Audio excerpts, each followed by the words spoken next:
بسم اللہ الرحمن الرحیم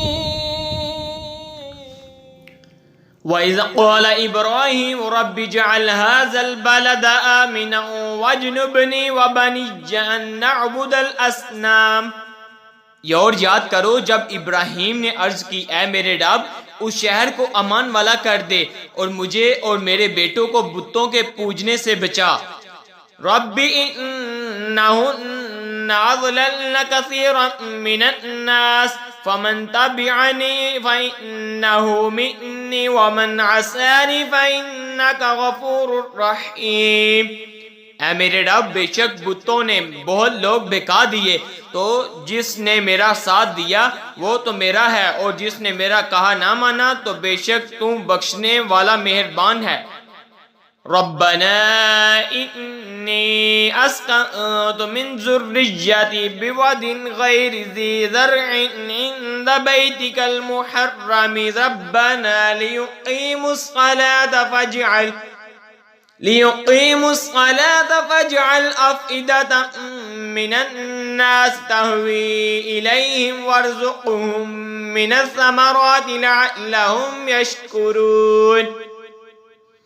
اے میرے رب میں نے اپنی کچھ اولاد ایک نالے میں بسائی جس میں کھیتی نہیں ہوتی تیرے حرمت والے گھر کے پاس، اے ہمارے رب اس لیے کہ وہ نماز قائم رکھیں، تو لوگوں کے کچھ دل ان کی طرف مائل کر دے اور انہیں کچھ پھل کھانے کو دے، شاید وہ احسان مانے۔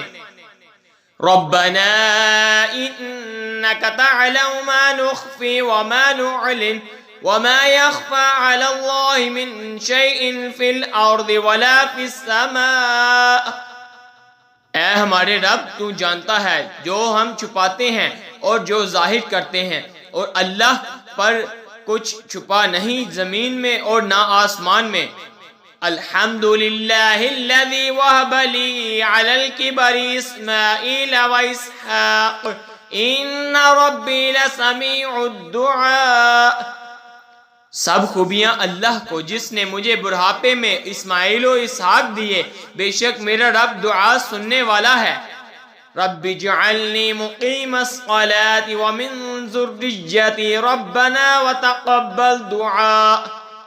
اے میرے رب مجھے نماز کا قائم کرنے والا رکھ اور کچھ میری اولاد کو، اور اے میرے رب اور میری دعا سن لے۔